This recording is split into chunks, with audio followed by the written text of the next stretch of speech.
Kini bergerak ke bahagian tengah untuk diberikan bantuan. Danish Haikal bergerak. Danish, ada ruang Danish untuk melakukan percubaan. Baik percubaan yang dilakukan oleh Danish sebentar tadi. Lebatan daripada pemain muda ini.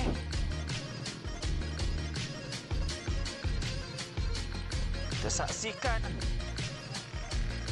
bagaimana gerakan yang dilakukan oleh Danish.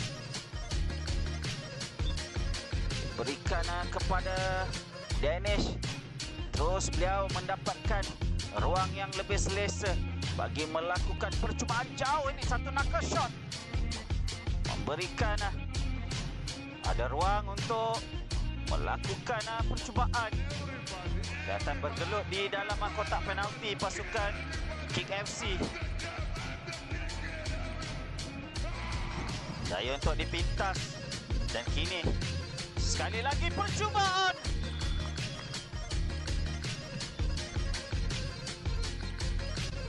Sudah 2 kali percubaan yang dilakukan oleh pemain muda ini. Danish Haikal. Kita saksikan bagaimana dengan jarak yang hampir sama, dengan teknik yang serupa.